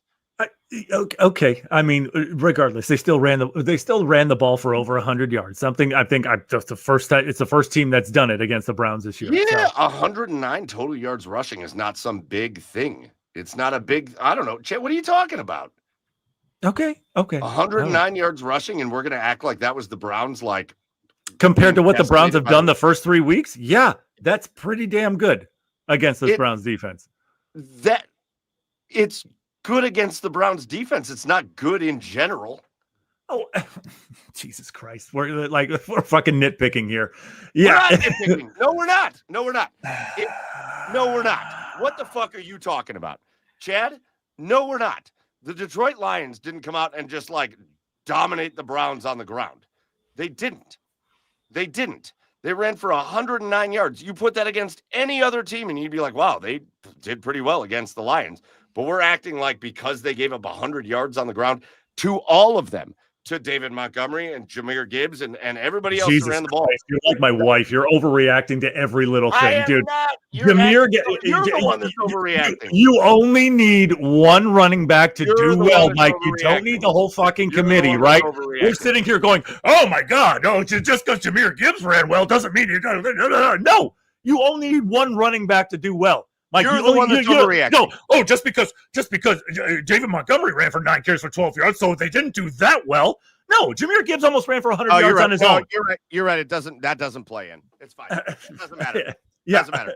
Oh yeah. Oh okay. And just because the other running backs only Montgomery ran for minimal yardage, right? Jahmyr Gibbs did whatever the hell he wanted to against this Browns defense. There, I'm going to piss you off even more. Jahmyr Gibbs did whatever the hell he wanted to against this Browns defense. Yeah, he did. David Montgomery. Oh yeah, don't worry about it. David Montgomery ran for like 175 yards against the Ravens the week before. But no, it's fine. It's cool. The Browns stuffed him, so they were terrible. It is astounding to me, somebody that knows as much about football as you do, is sitting here acting like the Browns somehow had this lapse in the run game by giving up 109 total rushing yards to a team that is known for rushing the ball with a two-headed monster back. It's astounding to me. It's astounding. You know better than that. You know better than that. Like the Browns don't give up 100-yard rushers. So yeah. They didn't give up 100-yard rusher. For fuck's sake. Okay, 9 yards short. Okay, sorry. 9 yards short. Anyway, keep going, Mike. Keep going. Let's go. Let's keep going. So they still don't give up 100-yard rusher, Chad. Okay, good talk. Glad we had this conversation. I don't know what you're talking about. Move on. Yeah, well, I will move on. That's what somebody says when they're ready to leave a conversation that they have lost. No, this isn't a win or loss thing. Like this isn't like right. This isn't a competition. Like I'm not going to go like, oh shit, I had a bad show. Mike won it. No, this is not. No, it's not a thing. It's not a thing. You've had an okay show. Your show's been fine.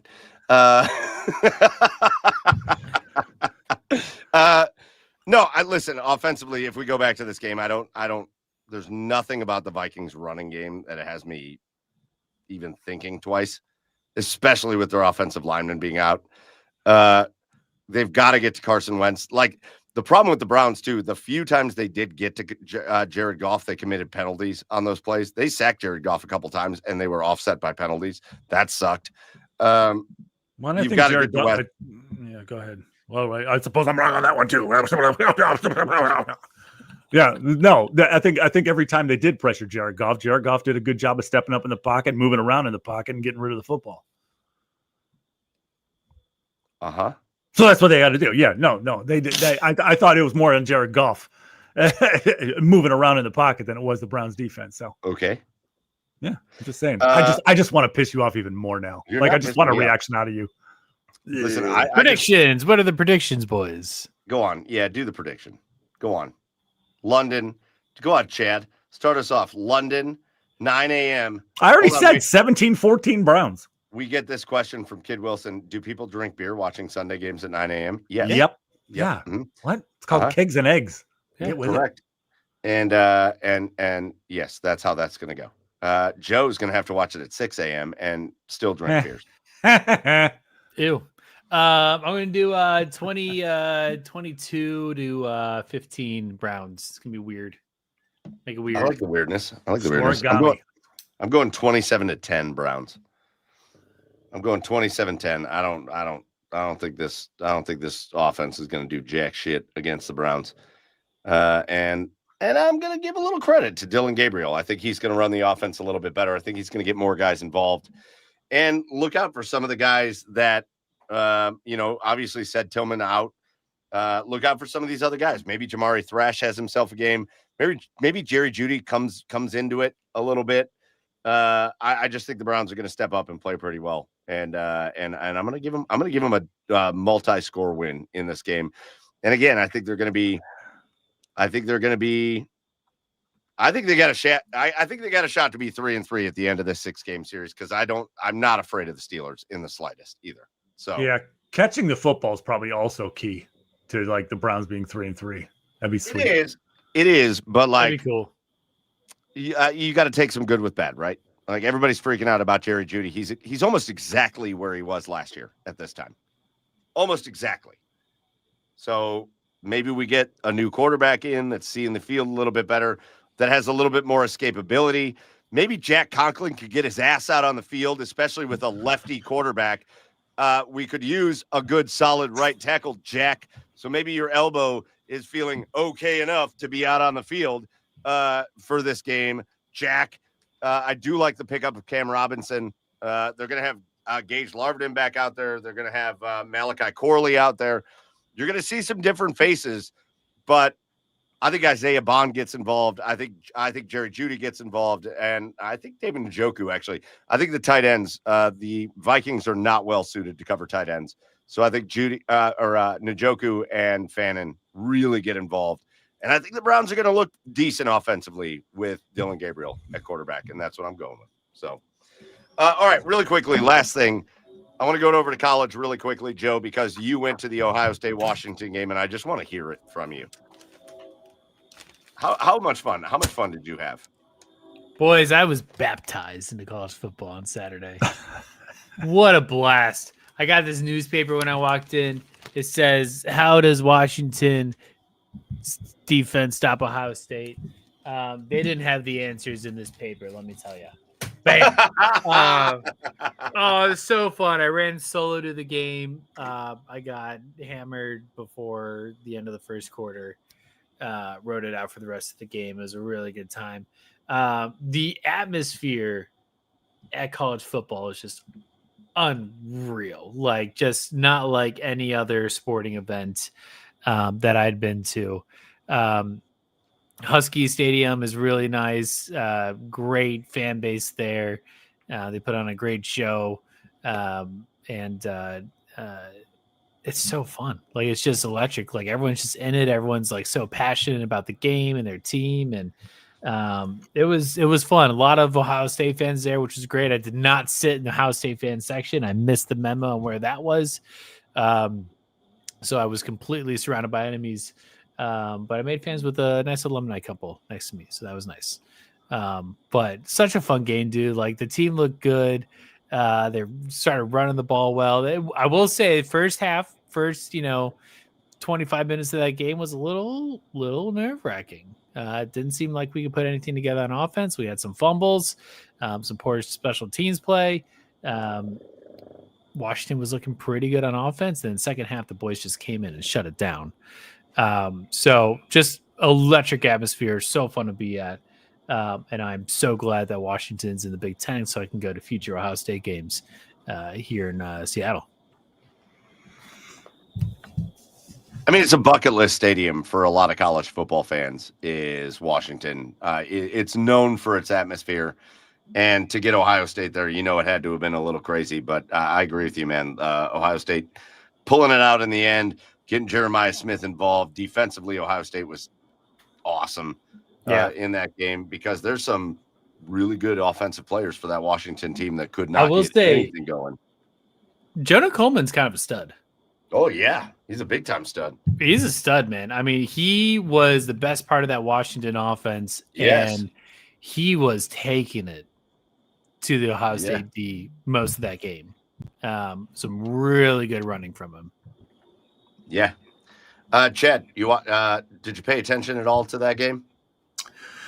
Yeah, I did. I mean, I thought Washington came out with an interesting game plan. I mean, I was impressed with what they did early, right? Like, Damon Williams Jr. is even though he didn't throw for a lot of yards, I thought he made really good decisions. He was pretty accurate. I mean, he came in completing 73% of his passes, but it's just when it came time to tighten up defensively, Ohio State did just that. And I think Matt Patricia is going to be the best thing to. Eventually is going to be the best thing to happen to this Ohio State defense in a long time, right? Because this is, although it's not a great pass rushing team, he's generating pressure, even though they're not getting home a lot, but he's generating pressure. He's the way he's mixing up coverages in the defensive backfield.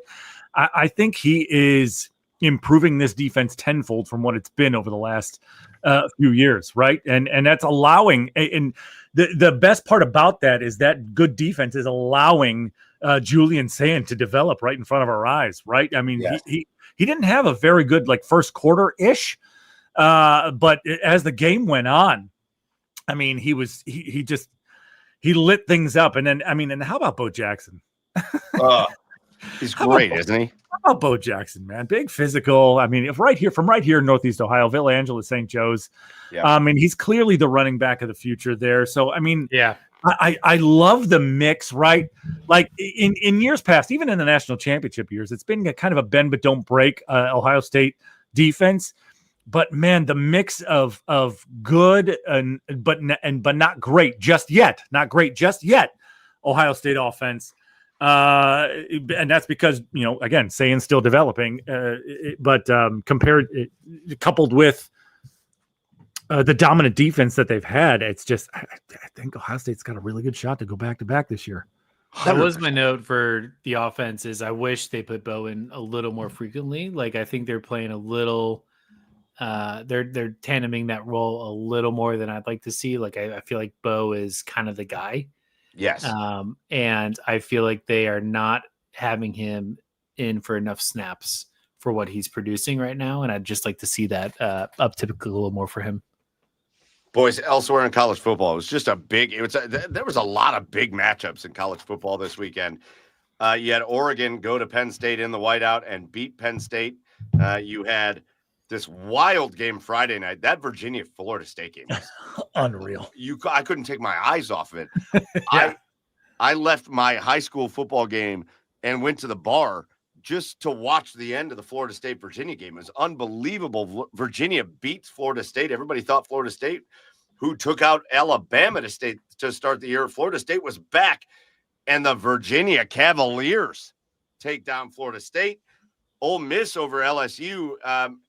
LSU beat a Clemson team that looked like a really good win to start the year, and then all of a sudden it doesn't look like that good of a win. LSU beats a Florida team that looked like a really good win when it happened, and then it's like, oh, maybe that's not a very good win as they fire their coach. LSU might look like the most overrated team in football, and Ole Miss pretty much dominated LSU. And then how about the bounce back from Bama to go ahead and beat Georgia this week? Just a lot of big storylines. Chad, for you, what's the biggest storyline of this week? Oh, man, I first off, I think it's Bama. Honestly, I mean, it's the people were declaring that program dead. Now that Saban's gone, and now that they lost all that talent in the transfer portal, people were declaring that program dead. The way Ty Simpson played in that Florida State game, they said no, it's gone. Alabama's is back in 9-3 territory, which is not terrible, by the way, for a big time college program. 9-3 is not bad. I mean, as far as the playoff goes now, that could possibly get you in the playoff. But coming back and beating Georgia between the hedges, in a way that really kind of, I feel like Caleb DeBoer kind of put his stamp on this program in that game, right? Because Georgia had multiple opportunities to take the lead in that game, right? They came out in that second half and they pretty much shut Alabama's offense down, but Alabama's defense stood tough. And can you imagine like the look on Nick Saban's face if a screen pass went out to a 360-pound tackle? Like he would lose his shit. But Caden Proctor, good on you, buddy. I couldn't believe he didn't score. But yeah, I think Bama there, and Ole Miss and LSU, with the way LSU has been playing offense these last couple of weeks, it's almost like you were waiting for that loss to come, right?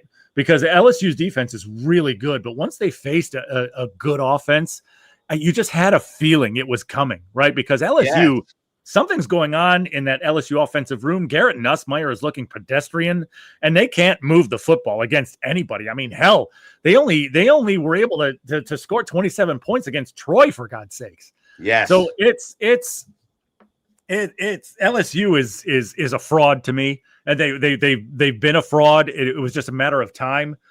And then Oregon and Penn State. I mean, that was a classic. Like, I Yes. mean, just throwing haymakers. And I mean, and then Penn State's big game reared its ugly head. Big game Penn State reared its ugly head in double overtime with that interception at the end by Drew, and Oregon comes away with the win. So I mean, it was that was a classic game. Double overtime game. I was glued to my television. James Franklin he joins my Johnny Manziel perennial perennial weekly asshole of the week. Fuck that guy. Joe, any thoughts on college football? Fuck that guy. Nope, didn't watch any of the games. It is 1,000% not a big week in college football this week. There's a couple big games. Vanderbilt, Alabama. Circle that shit. Yeah. Because what's going on with Vandy, dude? Yes. And they are beating everybody. And now they have a chance. They've got a chance to prove that they're for real. So Vandy, Alabama, big game this week. Miami, Florida State, always a big game. Again, you think about the classic Miami, Florida State games over the years, the wide lefts and the wide rights and all that. So obviously that's a big one. Ohio State's got Minnesota. Most of the big schools have teams they should beat. There's not a lot of big time matchups in college football this week. So what do you got, Chad? Keep an eye on that Mississippi State A&M game. it's at A&M. I think A&M's going to run away with that game. I don't know. We'll see. I mean, I think they're going to run away. Maybe, but I tell you what, I can't. His name's escaping me right now. But the weapons that they got in, Mississippi State's gotten in from that transfer portal. They're a tough cover in the secondary. So if that quarterback for Mississippi State can get time, he can pick you apart. So it's imperative that A&M get pressure. What's his name? Taylor, is that his name? They'll get pressure. Shapen. Blake Shapen. That's it. Blake Shapen. No, I don't disagree that Mississippi State is like they're off to a good start, but they've really, I know they beat Arizona State and everybody's freaking out about it, but they really should have beat Tennessee too. They should have beat Tennessee last week. And I don't really know how much I buy into Tennessee. A&M much better offensively than Mississippi State, and also much better defensively than Mississippi State. So I forgot to talk about my game, man. I was at the Champagne Room in Illinois. That USC Illinois game. Oh my God. That's a great bounce back win for Illinois, by the way. Great bounce back win for Illinois. But let me tell you something. That Jaden Mayava and Malachi Lemon for USC are dogs. Are absolute dogs. I mean, when you thought Illinois was gonna run away with it, 2 late fumbles. USC takes the lead late, but Luke Altmaier, man, the savvy veteran, leads them back for a field goal. That was an exciting atmosphere, even though Champaign, Illinois is basically like, you've dropped a big time college in the middle of like fucking North Royal. Nowhere. Nothing. Nothing around. All right, boys. College football, Guardians baseball, NFL football. We've had a great time talking. Let's get out of here for tonight's show. We've already gone way longer than we normally go, but let's end it with our cheers of the week. And Chad, why don't you kick it off with your cheer of the week this week? Well, my cheers goes to Drew Aller because you're gonna do this when you have a girlfriend and don't need one. You might as well just be straightforward and honest. So, cheers to you, buddy, for just being just a go-getter, just a straightforward type of guy. You know what? If you need to look it up, just maybe look up Drew Aller Instagram message. Yeah, when you don't need one, when you don't need a girlfriend, you obviously know what you want when you get messages from other people. You might as well just be straightforward with it. Bro. Just way to go. Wild. Way to go. Got a quote unquote, come through and suck me. Let me show me what I'm working with. Oof. No. Whoa. Attaboy. Yep. Hey, good friend. Anyways. Joe.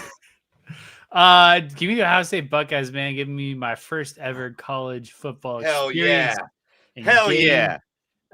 Unforgettable Saturday at Husky Stadium, man. Great time. Just cannot overstate how much of a blast that was. Uh-oh, Dodgers starting to blow the doors off this game. I think it's 4-5-2, something like that. So Who called it? Looks I think I literally called 5-2 in like 2 innings. looks like it's 5-2 right now. Looks like the Guardians may be playing at 3:08 tomorrow, which is at least a little better. Thank God. Man, my cheer of the week, and I think I can't remember if it was one of you two that sent it, but I got to give it to Austin Hedges. Yes. Tarek Skubal, of all the walks he has pitched this season, Austin Hedges has basically like 10% of them. Why can't he pitch to Hedgie? That is a fucking awesome stat. It's like Austin Hedges has like 10% of all the walks Tarek Skubal threw this entire year. That is awesome. I don't get that one at all. Maybe next time he just intentionally walks him to get to Quan. Hey, Skubal's pitching. Nobody else is going to hit, but God damn it, Hedges getting on base. His OBS is great against Skubal. Hedges gets back into the dugout after his Skubal at bats, and he's like, I don't know why you guys are having such a hard time against this guy. Just don't swing. He throws 100 out of the zone to me. You guys suck. You guys are I will idiots. say he throws 2 strikes like it's the Bible and then nibbles a little bit. Yeah, right. Well, when John Kenzie's up there and swinging at a ball that fucking he could just throw into the club seats, it's up, strike. I didn't even see it, Coach. I didn't even see it. I haven't seen it. Yeah. Austin Hedges, shout out to you for just being apparently Oof. the Skubal seer, the seer of the Skubal. There goes them Dodgers. There. Oh God, did they just do it? 7-2. Oh yeah, that's over. All right, Guardians 3:08 tomorrow. I like that. I like that Thank better. the Lord. One Like last that thing on college football. Did you guys see this shit that you're talking about going back to the Vandy Alabama game? Did you see that Johnny Manziel's mentoring Diego Paiva, the Vandy quarterback? Oh, poor Nope. kid. And Diego Paiva is now the eternal asshole of the Yeah, league. exactly. Oh, And just quoted as saying, like, I just don't want him to make the same mistakes I did. I was like, is he in trouble? Like, what does he do? Did you Are you coke are you before showing him games? what Coke is? Are you showing him what a mountain of Coke is, Tony Yeah. Montana? Oh, hello, him or Dan Lanning? What? Anyway, what? Oh, right. Well, that's gonna What? do it. What? That's gonna do it. Okay, all right. For episode 283 of the Garage Beers podcast, it's been a great time. We have talked Browns versus Vikings in London. We have got the Buckeyes against Minnesota this week. Not a big deal. And we have got the big game of the week, which is tomorrow. And it looks like it's going to be 3:08 unless the Reds mount a miraculous comeback. It'll be the Guardians. It'll be the Tigers. Win and move on. Lose and go home. I cannot wait for it. I'm a nervous wreck about it, but the Guardians have a chance to send the Tigers packing, and you can't ask for more than that. So we'll be talking about that and so much more. It's been a great time having you on. Big thank you to the OBR streaming network, the OBR, the oldest and largest independent Browns coverage site in all of Cleveland. So make sure if you want the best Browns coverage in all of the land, get over to the OBR.com and hit subscribe there. And make sure you are tuned in to the YouTube, the Twitch, and everywhere else. Get over to the Garage Beers podcast at the Garage Beers on the socials and make sure you're subscribed and following there. And if you don't catch us live, remember you can always catch us either on demand on Twitch or YouTube, or you can get over to Apple, Spotify, wherever you get your podcasts. A big time thank you goes out to all of those of you that joined us tonight live. I know we went long, but you guys were awesome in the comments. Big shout out to you. And if you join us later, shout out to you as well. That's going to do it for episode 283 of the Garage Beers podcast. For Joey over in Seattle, for Chad down over on the east side of Cleveland, I am Michael Keefe. Go follow the show at the Garage Beers. And until next week, cheers, everybody.